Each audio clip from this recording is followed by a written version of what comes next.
We can compare what they said in speeches and who they get lunch with and who they get dinner with and who they brush their teeth with. But at the end of the day, let's compare the record. I think he's a piece of shit. I cannot stand to hear him speak. I think he's an absolutely horrible person, and I think he will absolutely ruin this country. If I thought that anti-Semitism on the left was an extreme faction, small, manageable, I'd be sitting over there. If you compare the DNC to the RNC was a love fest for Israel. People walked around with their yarmulkes, Israel, I love you. I mean, we're just going to disagree on this. I mean, obviously. Can I change who I'm going to vote for? Yeah. I think I do know. I am going to vote for...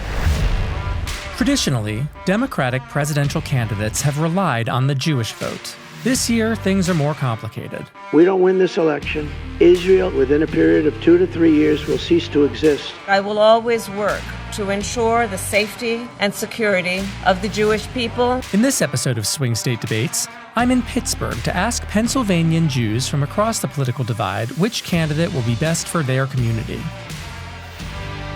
Why don't we start by, let's just go around and say our name and tell me how Jewish you are. Oh, my name is Debbie Leuchter-Stuber. I was raised conservative. My culture is very important to me. My parents are Holocaust survivors.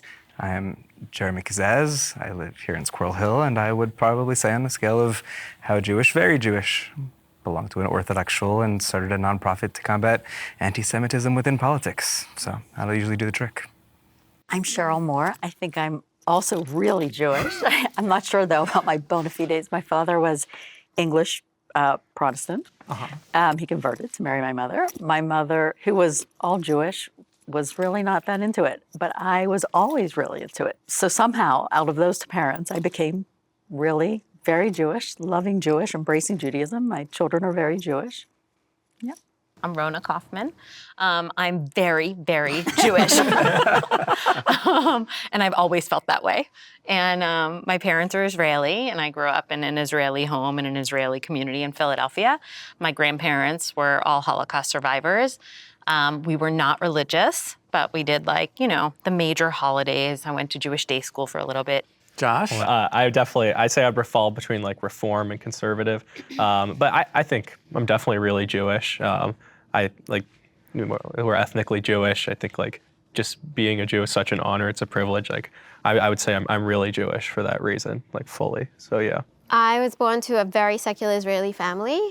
At around age 11, I decided I would be Orthodox, to the dismay of my very secular Israeli family. So we fought about that for a few years. And then I went off to seminary and pursued an Orthodox life. Let's get right into it. Raise your hand if you're voting for Kamala. You split us up. Is that how you said it? I know what they Subtle, right? Raise your hand if you're voting for Trump. I'm here. You're here. I'm here. What would push you over the edge? Which way? Toward Trump? Either way. Yeah, I'm not voting for Kamala. I know that. Okay. I think I'm going to vote for Trump. I could just not vote. Okay. Okay, my next question for everyone is, who is voting for a different party this year than they did in 2020? Or you're the only switch? Well, if we're only going to talk about the top of the ticket, sure. But I think there's a lot of down ballot races, and I will be voting for any number of folks down ballot who are not Democrats. Okay. But was that a switch from what you did? That was a switch. I've never voted for a Republican before. Okay, talk more about that. Why? I think that October 7th was an inflection point in any number of ways. And I think here locally, we've seen a lot of our local elected officials exhibit examples of anti-Semitism and hostility towards the Jewish people. They have been spreading conspiracy theories about us in ways that make the Jewish community here less safe. And I think that it's important for us to support the folks who are running for elected office or holding elected office who are our champions. And I think in the case down ballot, there tends to be quite a few Republicans who fit that bill. Yeah, I think that's 100% true. October 7th was just insane, but I think that it also kind of united the Jewish community in a lot of ways. I've noticed a lot of Jews that would disagree with me politically, it doesn't matter anymore in a sense. We're just it transcends politics. Can you let's all give me one word that comes to mind when you hear Kamala Harris. And why don't we start with you, Moore? This is technically 2 words, but flip, flop. I would say Probably corrupt.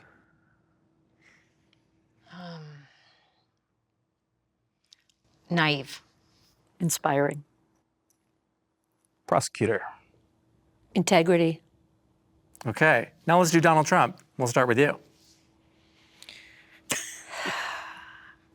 Evil. Unpredictable. Untrustworthy. Unwell. Crazy. I would say loud. That's what I would say. Yeah, I took the good one. Okay, got some ringing endorsements here from the Trump side. Yeah, I mean, I definitely support President Trump. I think that we've come to a breaking point in our society where, in terms of foreign policy, in terms of national security, in terms of the future of the Jewish people, I think that I definitely would defend President Trump for all of his faults, and he has many faults. I will never excuse Trump's behavior in the past. I did not vote for Trump in the primary, but for me, I think that very sadly, I think the Democrat Party has been overtaken in many ways by the progressive left, which tends to have sympathy with Islamic extremism. And I don't think most Democrats think like that, but I do think if Kamala Harris was elected into office, I think she would be kind of held hostage by the radical left base, which got her elected. I'm not voting for him because I love him. I'm voting for him because I don't see any other choice. Am I allowed to curse or no? Please, as vulgar and profane as you can be. I think he's a piece of shit. I cannot stand to hear him speak. I think he's an absolutely horrible person, and I think he will absolutely ruin this country. And I feel so strongly about it, and I personally cannot understand why people would vote for him. I do not think that the far left has taken over the Democrat Party. I think that there's a very loud, small number of people who get a lot of coverage, but we're talking like 5, 8 people, something like that in the squad out of a lot of representatives. Trump, the name calling, it's not me. I just think he's completely untrustworthy. I think that he is transactional. I think that whatever is good for him is what he's going to do at the moment. If being great for Israel works for him, he'll be great for Israel. If Bibi or somebody insults him or criticizes him, then he's going to be bad for Israel. I think there's nothing like foundational, there's nothing philosophical in his heart that is good for Israel. And so it can change depending on what he thinks is good for him. Do any of you ever feel like that you might be making a kind of Faustian bargain with Trump? Elections come down to a binary choice, right? We have 2 candidates, neither are ideal, but I think it's very important that we vote with our head and not our heart, and we have to look at people's records. And, Trump, not the most admirable person, but you just look at his record, and he was strong in Israel. And, there was tension between him and Bibi, and he still did right by Israel. I could go into his record, but I'm sure you all know. I mean, he moved the embassy. He recognized Jerusalem as the capital. And the thing about Trump is that he talks and talks and talks, and he says all sorts of things, but he also acts. He recognized the Golan Heights as belonging to Israel. I hate to say it, but he was the most pro-Israel president since Truman recognizing Israel. So we are at this critical moment in our history. We witnessed atrocities on October 7th. And I think, and we're experiencing very high levels of anti-Semitism here. I speak as I'm personally not necessarily a visibly Orthodox Jew, but my son is, and my husband is, and we have personally experienced anti-Semitism. It is rising. So I really need someone that's going to act. Do you guys think that Trump was good for Israel in his first term? I think that I agree that he moved the embassy to Jerusalem and he recognized the Golan Heights, and the Biden administration has continued those policies. It is still the policy of the United States that Jerusalem is the capital of Israel and that the Golan Heights are part of Israel. And I think that some of the other important things that we need to think about when we're weighing decisions between the candidates is how they are willing to step up to the anti-Semitism within their own party. And the right and the left both have an anti-Semitism problem because anti-Semitism is widespread in this country. And we have seen within Trump's orbit, folks on the right who espouse white nationalism continue to be welcomed in to this circle. And on the left, Vice President Harris sent the second gentleman here to speak at the Tree of Life groundbreaking, and her office made clear that the anti-Semitism, we're seeing anti-Semitism on college campuses, and that is directly tied to the potential for violence like the violence that took place at Tree of Life. I would differentiate between the anti-Semites on the right and the left in that the ones on the left are elected officials. People campaign with them. They give them money. They give them seats on committees. Whereas on the right, they are generally private citizens espousing their freedom of speech. If you compare the DNC to the RNC was a love fest for Israel. People walked around with their yarmulkes, Israel, I love you, all that kind of stuff. Did you guys watch the RNC? Any of it? Yeah. I am concerned that it is just becoming in high fashion within far left circles that anti-Semitism is just accepted. And my concern, as some of those folks have grown in influence, is that it's not just that the Democratic Party or the leadership are concerned or not lack a concern for anti-Semitism, but they do have a tribalistic desire to maintain the numbers in their caucus, and they are frequently reliant on people within their primary system to be organizing and knocking on doors, and those folks can be exhibiting anti-Semitism, and we do see that on the right too, and it is not just members on the right who are individual folks who are not members of Congress. There are members of Congress that talk about Jewish space lasers, but they also exist on the right, and it is those same individuals that have allied themselves and don't have any problem really with at least espousing some form of anti-Semitism. Wait, can I? Oh, sorry. Can I add something? Yes, yeah. If I thought that anti-Semitism on the left was an extreme faction, small, manageable, I'd be sitting over there. I don't think it is. I saw a poll that in April, and that's a long time ago, in April, 56% of Democratic likely voters believed that Israel was committing genocide. 56%. That's not fringe. Now, that doesn't mean that all of those people are then taking that information and then internalizing that in a way that makes them necessarily anti-Semitic, but that's a problem. What is a Zionist? Okay, so a Zionist is very simply a person who believes that the Jewish people have a right to self-determination in their indigenous ancestral homeland, which is something that, we've named it, right? But the idea that people should have a right to self-determination, we mostly believe that for all people. And that's the way the countries in Europe have at this point been carved out. That's the idea that Ukraine does not want to be taken over by Russia is because the Ukrainian people are a people who would like to have self-determination in their homeland. Right. And so too with us. Does anyone have any tweaks to that definition of Zionism? I think it's been twisted. Yeah. It's by the far left, for sure. I would say that they have redefined Zionism to really only mean political Zionism that came out of Europe through Herzl as a thought leader. And in doing so, they are using the language that was prevalent at the time about forming colonies and thinking about the first Israelis as settlers of the land of Israel. And in doing so, they have perverted all of those notions of language. They've perverted the English language in order to fit in with a sort of framework in what we have seen the rise of a certain view within the social sciences to say all Jews are white settler colonialists. We are always the oppressor. There is nothing that Jews can ever do, whether here or in the state of Israel, that is not tainted by the fact that we are white nationalists. I have been called a white nationalist more times. Probably I went from 0 before October 7th to just on a regular basis being called. Who's calling you that? We have a lot of members of our local political office, members who sit on city council and county council, who are reliant on a base of support from people who are exhibiting regular anti-Semitism and engaging in violent rhetoric, and I have not shied away from standing up to them. So what should be done to protect Jews from experiencing that kind of language? I believe in the freedom of speech. Well, so that's sort of what I'm getting at. A lot of times nothing should be done.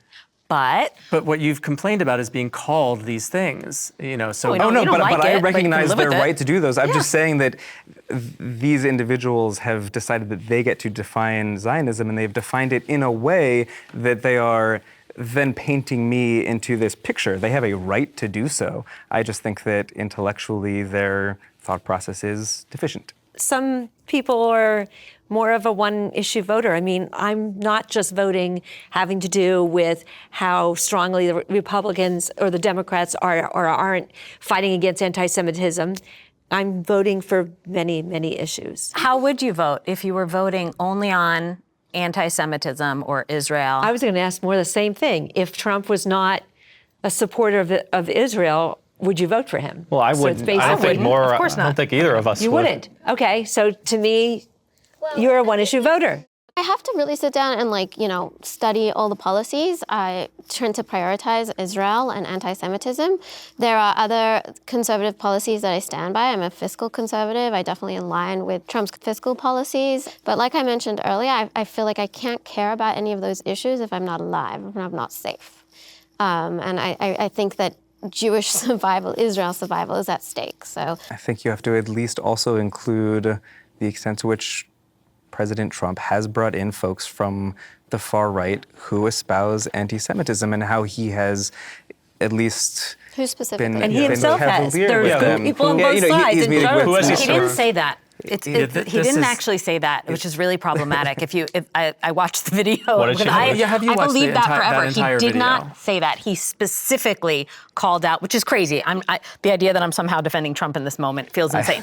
But he actually Even didn't say that. ABC It was a debunked lie. that, No, so, yeah, I agree. He did not say that, didn't say but it. he has continued to be quite close with Tucker Carlson. Tucker Carlson Yes, Tucker did have Carlson's on Tucker Carlson did can have on agree. a guest very recently who engaged in Holocaust denialism and Terrible. compared Israel's actions, to the Nazis. Did Trump endorse what Tucker did? What did he meet with Tucker before Tucker had on a horrible guest? Because I feel like the context is important, right?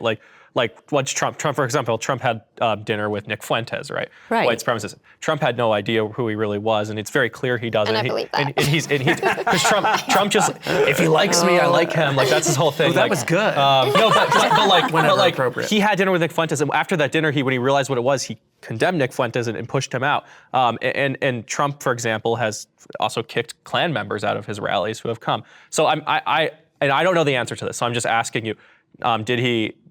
For example, do you think he would get lunch with Tucker Carlson, endorse him after what Tucker did? Tucker Carlson has been engaging in conversations about white replacement theory that its I agree core with you. is still based in anti-Semitic conspiracy Does Trump theories endorse that, though? we the Jewish people are trying to change the demographics of America, and Trump continued to have a relationship with Tucker Carlson throughout many years of him doing so. Let's honestly take into account the intellectual interests of President Trump, right? Is Trump sitting there reading? No, exactly. It's non-existent. Trump exactly, and I agree with you. Trump famously had all his notes as bullet points in the White House. Honestly, I don't think that Trump is sitting there watching Tucker Carlson, analyzing what he's saying and taking into account. I don't think Trump does that. I think if Tucker Carlson likes him, I think that, and that's just how Trump acts. If people like Trump, he likes them back. It doesn't mean he's endorsing everything they think or anything like that. And honestly, it's a dangerous road to go down, because Kamala Harris has also certainly associated with people who you would call she's hired people. She's her current Jewish staff representative. is anti-Semitic. Exactly. And so does that mean for example, her Jewish outreach person is a member of J Street, which is really definitely does not reflect mainstream Jewish opinion. And if you're voting for Kamala Harris, you must believe that Kamala Harris doesn't agree with that J Street person on every single thing about Israel, right? I'm assuming that's what you think. And so I believe that staffers don't set policy. I think elected officials set Exactly. policy. And so I when just think Trump- the difference is that Kamala if you're Harris talking has an about idea about the policies that she Exactly. wants to You're enact, referring to and association. Trump does not. I think Kamala's two things. associations with anti-Semites are closer than Trump's associations with anti-Semites.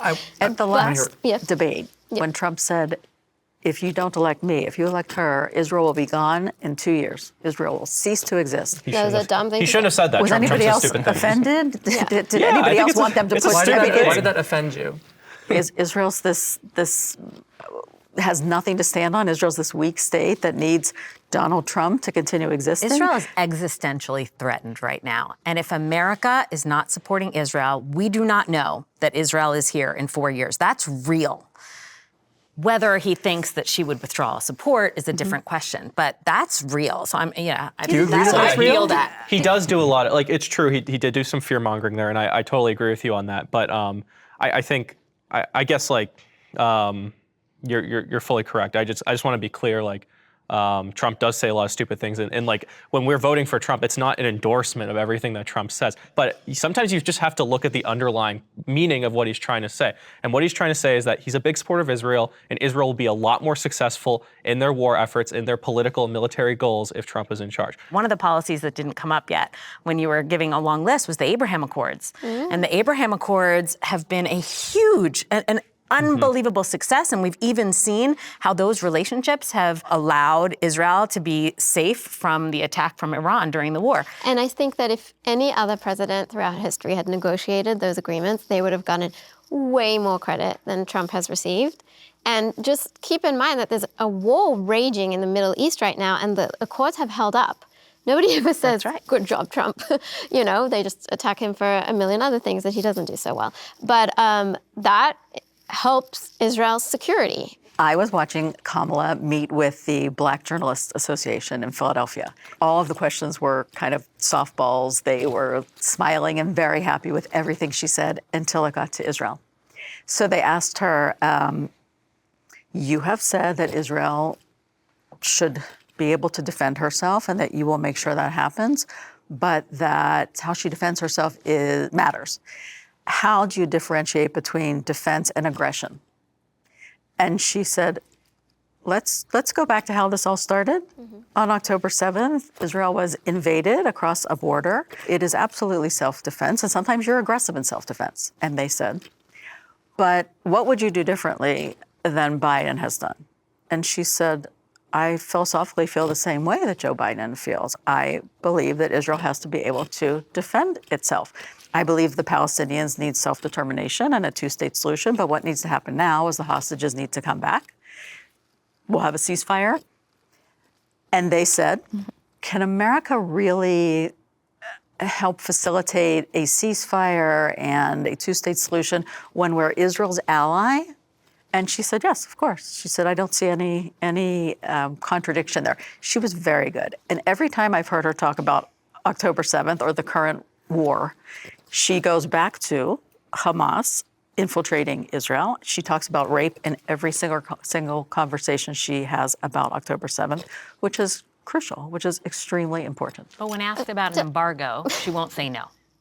And that's shocking. That should be an off-the-table question. I appreciate her sensitivity to October 7th. I think, you know, when it comes up, she's genuine and she cares, and it was horrific, and I appreciate that, and I would love to see more of that. I think it's hard to, you know, commit to Israel's self-defense when in the same breath you are calling for a ceasefire, because until Hamas is eradicated, we are not safe. And they have said they will do it again, and we have to believe them because they are continuing to fire rockets every single day. We can compare what they said in speeches and who they get lunch with and who they get dinner with and who they brush their teeth with. But at the end of the day, let's compare the record, okay? Yeah.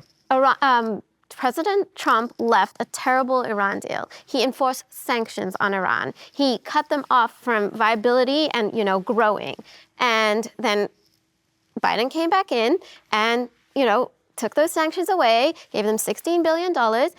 Trade between Iran and America has gone up 43% in the past year. He put Iran in a position of financial stability to fund all this terror that's causing all this upheaval and instability in the world. I agree on that level of an Iran policy, and what I'm concerned in a Trump administration is that there are certain elements of his policy team who advocate for isolationism, and I think that Israel is potentially abandoned in those situations if you're not going to... This is a concern I have as well. I think we all agree on that. Not that it really matters. Isn't it great when everyone agrees with me? Because I'm not... I think we'd love to hear what you think. No. I think what you said... I'm so glad I'm not in charge of any of this, and my job is just to ask people questions. Because I think what you said is really compelling to me, but Iran is also much closer, or so we are told, to having a nuclear weapon than they were under the Iran deal. I don't think that deal did anything to stop Iran from developing their weapons. It just gave them, it actually allowed them to, have money to fund all these things.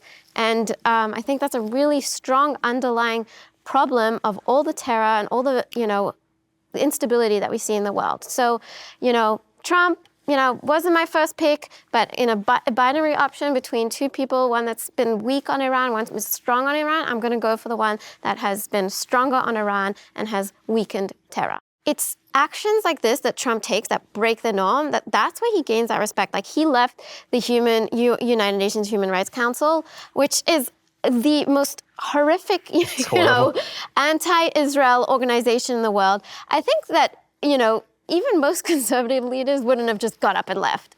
But he was like, you know what? Screw this. Like, you are not reflecting our interests.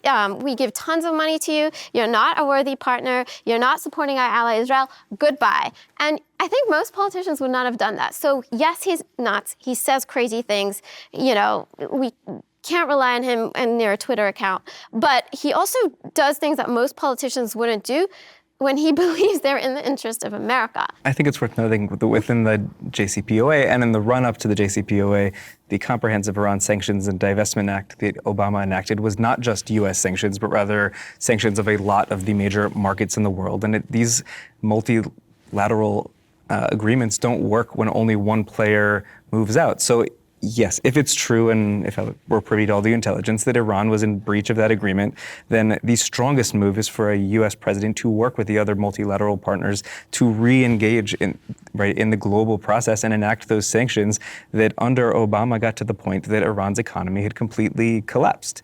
And if the United States president can work with our partners and be a leader on the world stage, we can force those changes. Trump has not exhibited a strong desire to do that. Can we give him that point or no?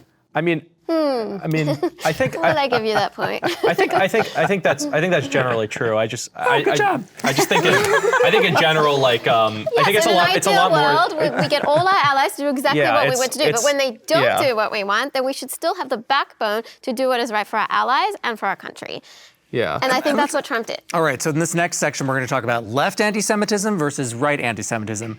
So, obviously, October 7th, watershed moment for American Jews, but we're in Pittsburgh, where Jews have had their own traumatic experiences, most notably the Tree of Life shooting in 2017, when 11 members of the synagogue were gunned down by a right-wing extremist. On a personal note, I'm wondering which one of these events personally shook you more? I feel like it's hard to say which one is worse. I just think it's all disgusting and horrible. I don't know. I think you can talk about which one is more prevalent within a specific party, which one has more of an anti-Semitism problem. But in terms of the Tree of Life shooting was absolutely awful and devastating, and I don't even think that should be politicized. Really, I just think it was awful. Even if it was a left-wing shooter, I'd say the same thing. Right-wing shooter, it's bad. It's equally bad. Did it have a political meaning to any of you at the time? I think it was classic right-wing anti-Semitism. So I think to the left, we are always the whitest of the white, capitalists, imperialists, and to the left we are, and to the right we are, not white, facilitating all the social movements that have threatened the white superiority and majority. I think it was classic right-wing anti-Semitism. Did any of you change? Did it change your life in any way, or did you change your behavior? After Tree of Life, I started to see a therapist. That changed for me. It was such a deep hurt on October 27th and on October 7th. But even though it was so horrible for this city, obviously everybody in the world felt for us. But then when October 7th happened, I can't even explain how I felt. It was so incredibly devastating. I think October 27th, when that happened here, for me, it wasn't so personally destabilizing. I think I'd been waiting for that my whole life. And so when it happened, it wasn't a surprise type of a thing to me. Every generation of my family that I know of, people have been killed, in my family, not like other people, but until my generation. So my generation is the first generation that we're not actively being killed. But I think what was actually really powerful is watching how it affected my kids, who didn't grow up with my paranoia or, justifiable maybe paranoia or whatever it was. They grew up feeling safe and secure, really thinking anti-Semitism was, at least in the United States, a thing of the past and something unique and special and not so relevant to their lives, and that totally changed that for them. One of the things for me that was actually very reassuring about October 27th was that it felt like an isolated incident, that there was this terrible human motivated by right-wing white supremacy, but the police responded and they were there, and in fact, they put their own lives at risk. The entire community, the entire city of Pittsburgh, the Steelers, everyone we know, the universities, so everyone was like, no to hate, no to anti-Semitism. The outpouring of love and concern and understanding for us was so incredible. And after October 7th, especially as a professor and a person who's in academia, I very foolishly, very naively expected some of the same. And certainly there were people in my communities and who were outpouring of love, and and the US government was great right after October 7th.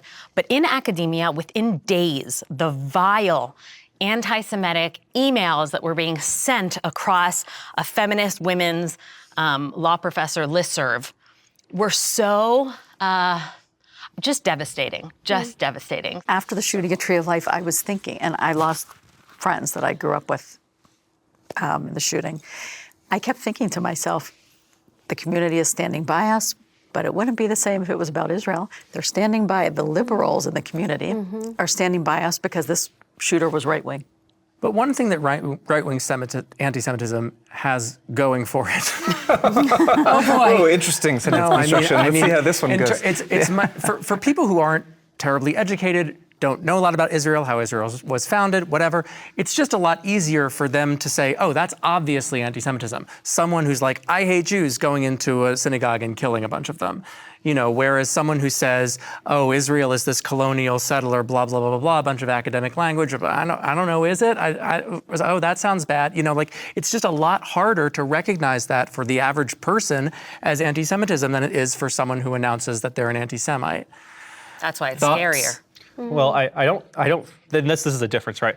The people who repeat this stuff on the left often don't even know that they're being anti-Semitic. They're not aware of it because you're right. It's so clouded in all these giant, fancy words. And they word it in so long and obnoxious. It's obnoxiously long, all the different things that they say.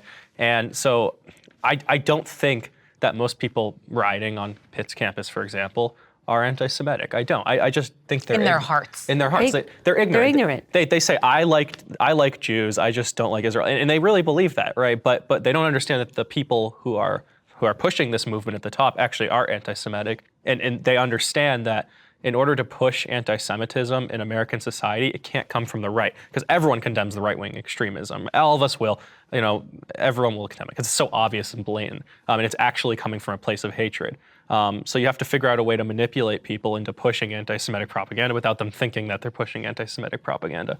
So that's why it's like a differentiation. I don't know that I can make the distinction, and that on the right it's so easy to make that distinction. I think that you can teach people, it's easy to teach people to hate. I think lots of different groups, whether they be political movements, cults, religions, have taken advantage of certain individuals, and they know how to manipulate their emotions and teach them to hate. And anti-Semitism is a very old form of hatred. I think it's irrelevant which one is better, which one is masked better, but I do think the left does a better job at masking it, yes. I wasn't actually asking what do we prefer. Are these qualitatively different? Are we dealing with two different things? It comes from the same place. No, so my answer is no. Yes. We're not dealing with two different things. Maybe it's masked differently, but we are going to... Is that obvious to everyone on this panel? I think for Jewish people, in the middle, I guess it's obvious to me. Maybe it's not obvious to everyone. I think a lot of these protesters are jumping on the bandwagon. Obviously they're ignorant. They don't even know. They don't understand the history. They don't. And I feel like on the right, it's just pure hatred for Jews for Well, I think centuries. the squad members that are coming and visiting the protesters and basically saying you're doing such a great job, I think they know exactly what they're doing. Absolutely, there's students on campus that just are like, oh, we're protesting tonight, let's go, I'll bring drinks. But I definitely think there's leadership at the top that know exactly what they're doing and have found out, oh, this is today's generation, this is how they espouse anti-Semitism. Yeah, but the people that are supporting the leadership of the Democrat Party, like the followers, I really don't think are anti-Semitic. I don't think most Americans are. I would maybe put that at like really realistically, maybe I would say under 2%, maybe under 1% of Americans are seriously like deeply rooted anti-Semites. I think most of them are just really stupid and really ignorant. I would like to believe that, but I just don't think that's the case. I think there is some real anti-Semitism. There is. Well, I mean, 2% is Mm-hmm. millions of people. Like I do like. I remember how big the U.S. is. I don't think it matters what's in someone's heart. Like I think that's what people get caught up in. Like, you know, whether someone in their heart, whether they identify as a white supremacist Nazi and their Jew hatred comes from there, or whether they identify as they think they are a pro-Palestinian protester who is going to block Jews from entering buildings and use violence if necessary. In their heart, who cares? It doesn't matter what they are in their heart. To the extent that, it matters if we think, oh, maybe we can change someone's view or convince them of something else, fine. But otherwise, it's their actions and what they're doing. But that might not be such a small point, like in terms of if we can change what they're doing, change people's hearts. Right. And I wonder if any of you feel like charging swaths of college students with anti-Semitism, as I see a lot in our discourse, does that make anyone uncomfortable here? I don't think anyone is really like going after the college students when it comes to the anti-Semitism. There's a lot that can be done on the leadership level for the colleges that is being pushed for. And I've heard a lot of these, leaders of Jewish organizations and even like Republican leadership saying, we can't really hold these like college students accountable for their views in college. Like if we think back to what we thought at that age, we probably would frown as well. But there's a lot that the colleges could do to really curb the tide of anti-Semitism. And that's really what people are going after, whether it's enforcing, Title VI or stripping universities of college funding. And, a lot of the findings of these hearings have found, for example, that Harvard was unresponsive to anti-Semitism. And there is a lot of investigations open right now, but the Department of Education has done nothing. They have taken no action. This poison, like the anti-Semitic poison that we are watching spread across campus, it was born on campus, which is part of the problem. If we're expecting universities to prevent protests that are exactly what should have been predicted based on some of the indoctrination that has been taking place on college campuses for 30 years, some universities enforce their rules. And you didn't see this crazy upheaval and you didn't see resulting anti-Semitic attacks on students because they were simply enforcing the rules. The universities that weren't enforcing their own rules, it's suspicious in all honesty, and it's not so suspicious when you start to think about what is being taught in some of those universities and what many of the professors believe to be true, which is consistent with what the protesters were claiming in those squares. Do you guys agree with everything that you're hearing here? I largely agree with Rona. I would just add that these protesters feed on chaos.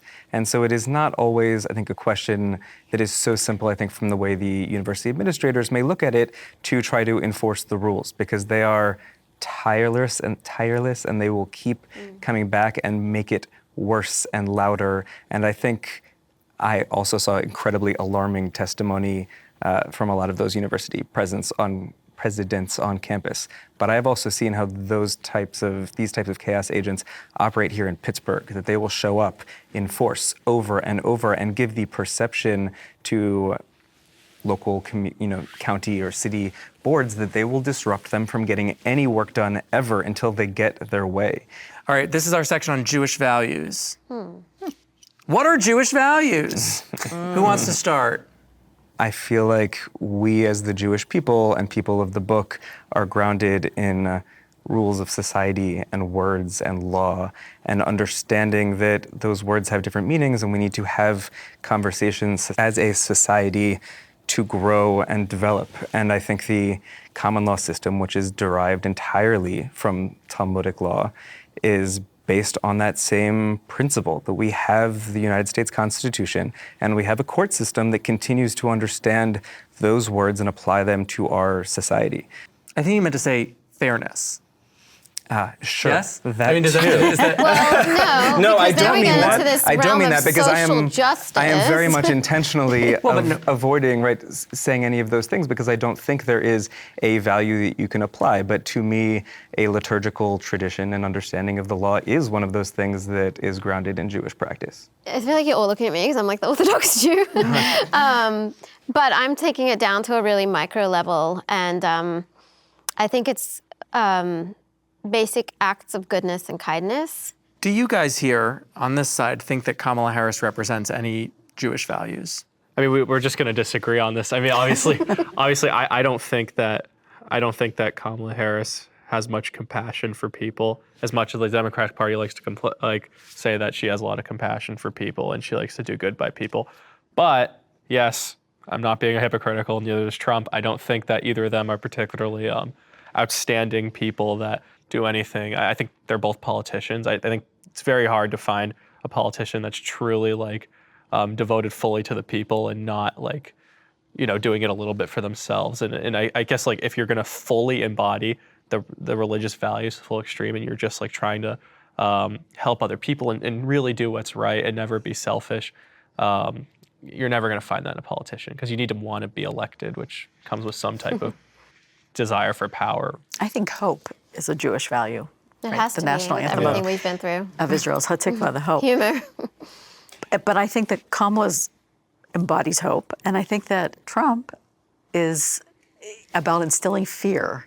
I honestly have no idea if Trump or Kamala have Jewish values. I don't know them on a personal level, and I don't really look to my politicians for moral guidance or clarity. You don't look for your politicians for moral clarity, at least? I have no idea what they really think. I look at their policy, I look at their record, I look at, I do think who they surround themselves with in terms of staff is important. I really don't know. I haven't gone to coffee with them. But I think that you go through life and you get to know people and you see their values and we appreciate, the people we interact with on it every day. And then our politicians, I'm like, how are you going to run this country? I think that Trump is amoral.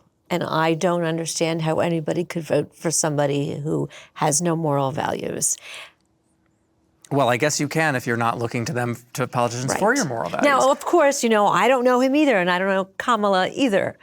But, when I look at both of them, I see one person who has no morals, and he denigrates women and minorities and says the most horrible things. I mean, he just claimed that people are eating their pets in Springfield, Ohio. That is just absolutely insane to me, and I can't imagine voting for somebody who spews this hatred. Politicians are there to do one thing. You elect them because they share a philosophy with you through their policy positions that you want to see applied at a state or federal or local level, right? I don't care if Kamala is joyous or happy or bubbly. I don't care. I think that one important thing that a president does is appoint judges. And to go back to my understanding of Talmudic liturgical tradition and the U.S. Constitution, I think the judges that the presidents Obama and Biden have appointed align with my values for being in this country and being free and safe, whereas there is currently a majority on the Supreme Court that seems to be giving a pass to Christians to discriminate, that they will find protections within the First Amendment to allow them to discriminate. And that will include discriminating against us at a certain point. And I think that having Justices Jackson and Kagan and Sotomayor on the court are providing a very important insight. And I want to see more justices who think about our United States liturgical tradition that way and not the way that the judges that President Trump appointed think of it. I'm struggling a little with the values thing, with how we're connecting the values to who we're voting for. First of all, I'm voting for a party, not a person right now. And that's not, sometimes when I voted for Obama, I was voting for Obama, and I couldn't have been prouder to vote for Obama, and I was thrilled. And now I look back, and I'm so devastated by the way that his Iran policy has kind of maybe led us to exactly where we are. The extent to which my Jewish values matter for who I'm going to vote for is whether their policies are going to protect the things that I value, many of them being, I think, Jewish values. I mean, I value our connection to Israel. To me, it's fascinating that Rona is sitting there and I'm sitting here. So weird to she's me, talking too. about voting for Obama twice so happily. I never voted for Obama. I campaigned for Obama. My baby had an Obama onesie. I was like horrified over the election of Obama. I never voted for a Democrat for president until 2016. I voted for Democrats down ballot sometimes, but Obama, I think, is a dignified, intelligent. I think he was a very graceful, excellent occupant of the White House as a human and a father and a husband. But his policies, I thought, were horrible, especially for Israel. I thought it was so damaging. I lobbied against the JCPOA with all of my heart. So what happened to us? So wait, but Harris is going to go back to Obama's policies. I mean, she's pulling it to the extent that Biden is slightly to the right of Obama. Harris is pulling as advisors right now the people who were Obama's advisors. So Harris is Obama number 2 So right what changed is what we're asking. She could do something or say something that would make me say, I can't vote for her. And Biden did a number of things that really upset me. But with Trump, I just don't think there's anything to hold on to. There's nothing to hold. I don't trust anything that he says. Do you think any of the things that he did in his last term? I think he did lots of great things and also great for Israel. I think protecting Israel at the UN. I think putting the embassy in Jerusalem. Explain why having the embassy in Jerusalem. Because Jerusalem's the capital of Israel. We don't get to decide what the capital of Israel. Every country decides what their capital is, and that's where the embassy is. Talk a lot about calling people by the name that they would like to be called by. Yeah. The idea of telling Israel says, this is our capital. Embassies are always in capitals. And we say, yes, and we say, oh, that's not your capital. Also, Israel has the right to choose. So except for Israel, where it was in Tel Aviv, and Yeah. because it was contentious. Because it's offensive to call Jerusalem literally the capital of the Jewish people for 3,000 years. Yeah. To call it what it is offensive to others who disagree. But I will say this because it goes back to the approach in dealing with Iran, that the U.S. has moved its embassy. The vast majority of the other embassies are still located in Tel Aviv. And I think for advancing U.S. interests and helping a few. But I think that if it had been done in a move in concert with normalization or whatever else, and the U.S. had moved their embassies along with a gigantic number of other countries, that would have been a far more impactful move. I think there's like an underlying, schism in policy, and I understand where you're coming from, but I think that that again ties into just a difference of looking at the way that, international issues should be solved. Sure, we should try to be diplomatic as much as we can, but there's going to be a situation where Israel's just going to have to fight for its survival. I'm not questioning that. I think I'm just saying that certain things work stronger in concert, and that can include moving forces across the various seas to have a show of force against Iran, or agreeing with other countries to respond to a sort of kinetic attack that Iran launches. I'm just saying that we can be more impactful if we work in concert with our allies. So do you think Trump shouldn't have done that? Yes, ideally, yes. But for example, England's parliament just changed, and it went from being someone that was a little more pro-Israel to someone less pro-Israel. So we can't be so dependent to the internal politics that are going in other countries. We have to be strong in what we stand for. I don't think the United States should shy away from our ability to act as a superpower in a unipolar global society. Sure.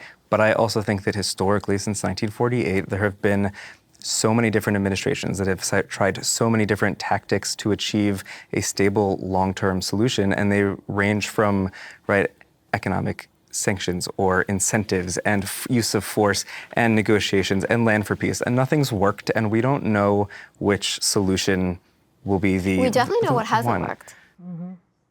I think it's a world view. I think there's some aspect of looking at the Democrats and looking at the Republicans, and there's a real divide in terms of worldview. And Obama really represented this for me in terms of, I perceived that he wanted to see the best in people, right? Everyone is the same. And he had lived in different parts of the world, and he had relatives who were from different parts of the world. And his view was, everyone just wants to take care of their family, to have a good job, to have a nice home, and that's it. And even then, I knew, just based on my family's history, that, okay, maybe almost everyone really does want to just have a good life, have a good job, take care of their children. But they also want to kill Jews and destroy Israel. At the same time. At the same time, right? And that peace cannot be negotiated with. I don't believe at this point, I think if anything has become more and more clear to us over 75 years of Israel trying so hard to make peace so many times. You cannot make peace with people who have come to kill you. They are not interested. And the difference in the worldview between the Democrats and the Republicans, at least how I perceive it, is that the Democrats refuse to accept that, to see it as it is, and recognize that there are people and countries and cultures in the world who respect strength above all else and who aren't interested in your diplomacy, and in fact, your diplomacy makes you look weak.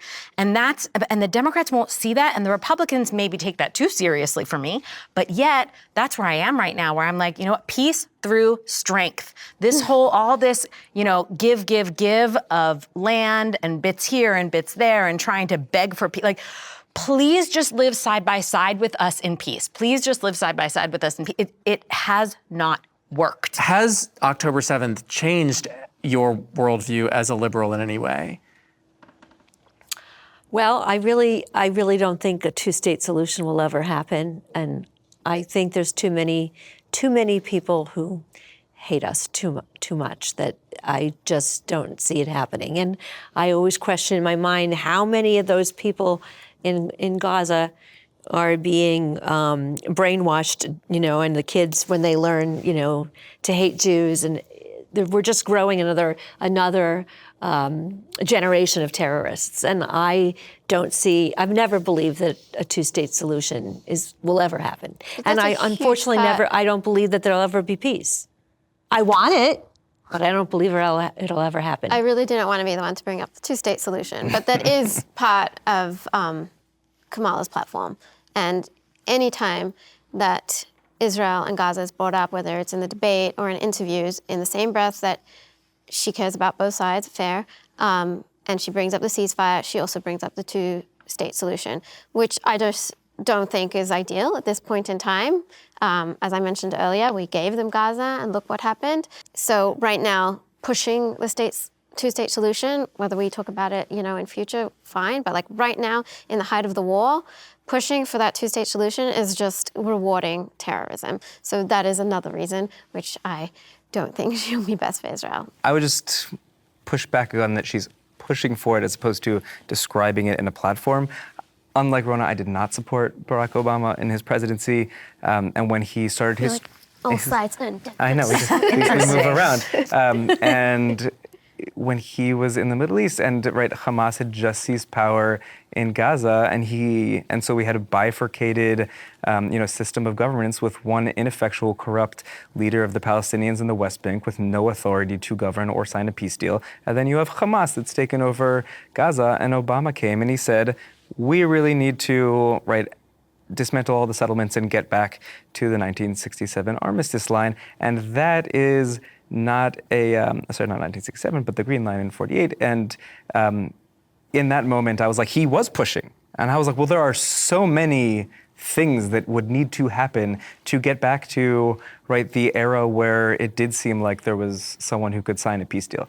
I have not heard Vice President Harris actually state it in that way. But she talks about the two-state solution. Yes, but a two-state solution guaranteed for a structure of what that would look like is not part of the bilateral deal that's being worked on and pushed by the Biden administration. With the right leadership in the United States, which I don't think either candidate offers, in all honesty, but with the right leadership, with some actual moral clarity, with them leading the West and kind of the free world, and making it very clear that, hey, we want there to be a state for peaceful Palestinians. And that is the state we are supporting, and this is how we're going to do it. And it has to start with, UNRWA has to be out. A lot of United Nations activity has to be out. We need to prohibit the indoctrination of young Palestinian children who are taught that Jews never lived there, that we have no connection to the land at all, that we're devils who are trying to kill them, that we're, committing all of these horrific crimes that we're not committing. Basically, all the blood libels that are being taught there, there needs to be an entire campaign to totally eradicate, essentially, Nazism from the Palestinian people's So there has to be the right entire leadership educational for program. Israel and the Palestinians and the U.S. Israelis want peace. Israelis will give you a leader who will make peace if there's a peace partner. Israelis want peace, and Israelis have always wanted peace, and we've made peace with every country that has allowed us to make peace with them. So it is available in Israel. The question is whether there's someone on the other side who can make peace with us, and we need leadership in the West that's going to recognize the moral clarity here and say, no, Islamicism, like fundamentalist, extremist Islam that has the goal of Sharia law and killing all the Jews, there's nothing acceptable about it, and it doesn't get a state. There are a whole bunch of failed states already in the Middle East with those views. Agree? Not agree? Anyone disagree? I disagree a little bit because I agree with what she's saying in that ideally, yes, all of that would be nice and they'd make peace, but I don't think it's possible. I've really lost hope. Yeah. I just don't think that the Palestinian people in the near future I just don't think they're willing to do it. I think they're so radicalized. Well, that really is the question. Is like in the I don't know if at all everything that foreseeable Rona future. said, if everything that Rona said happened, yes, obviously. I mean, sure, if we had two sides that wanted peace and didn't want to fight, okay, sure. But it's the Middle East, and we're never going to get that. There's so much hatred. There's so much hatred, and I don't see it happening. So, what does the ideal end goal look like? Well, to I you? would just like to point out that one of our biggest supporters during this war has been none other than Germany. And the same way Nazism was eradicated, there was a clear understanding that Nazis are bad. And then we fought a war against them, and we eradicated them, and they lost, and they were weak. And then society was rebuilt. We weren't going up against religion, though. It's a bit harder, isn't it? They were definitely attacking our religion. No, I know, but This is not going up against religion. This is going up against organizations that use religion to push an authoritarian. The Nazis weren't using religion. Yeah, Stalin killed a lot of people without religion, too. I don't know that the indoctrination, if we look at so many countries that have been taken over by communism, the way that indoctrination has held strong, and yet we know that we can eradicate, when you were talking earlier about the question between right-wing and left-wing anti-Semitism, the biggest difference between right-wing and left-wing anti-Semitism is that right-wing anti-Semitism was exposed because of World War II. Yes. And the whole world, because of who won World War II, the whole world said, no more. Yeah. Left-wing anti-Semitism is the same damn thing. It's just cloaking itself, which so did right-wing anti-Semitism, so did Nazism. It's cloaking itself in science, and it's cloaking itself in academia and journalists and all this garbage. They were going that they were not driven by a religious. They didn't think that God was driving them to do this. It wasn't. I don't think we're fundamentally disagreeing here. I just think it just feels like it would be a lot harder to eradicate something that people feel with a religious fervor. They think that they're going to. I think what we're seeing on college campuses is also looks religious. like religious fervor. It's not. It's a new religion. It's the religion of secularism wrapped up in some kind of supposed human rights, social justice. I want to sit here for another 4 hours with you people, but we have to wrap this up. Okay. Moore, we're starting with you. Best argument from these people that you heard. I think Jeremy makes a good point about the importance of working with our allies. I think, it's not always possible, but we should definitely strive for it. I'll be voting based on Iran. So the only thing that was at all interesting to me in terms of compelling for how to vote is if my thought that the Republicans are going to be better on Iran could be wrong. And so if that's wrong, then I have something to think about. I think Moore's point, which I know, is that if Republicans take both houses of Congress, there are certain measures that I think the broad spectrum of the Jewish community have really been wanting to see passed will get passed quickly. I can't really speak to the specific question you asked, but it helps me understand their perspective because most of the time I only want to speak to people who agree with me. I think this night was very good for you, Debbie. Can I change who I'm going to vote for? Yeah. I think I do know. All right, I am going to vote for the Republican nominee for president. Wow. We just had a coming out. Our first coming out Congrats, Rona. on the swing state debates. I'll walk you to the polls. I feel like I need to go cry now. in a MAGA hat. Why do you feel like you need to go cry? No, it's really sad to me. I don't want to vote for Donald Trump. I actually think there's a lot of people in Rona's situation. Like when we just come down to pure record and policy, I mean, maybe less me because obviously I have more of a conservative leaning. I know a lot of people that are begrudgingly going to the polls and voting for that candidate. All right. Well, you guys have been fantastic to talk to you. Thank you all for doing this. Thank you for having us. Thank you all. Thank This is you. great. Is there like a Jewish thing we should do? Like what did We should say L'chaim. Definitely get drunk. Okay.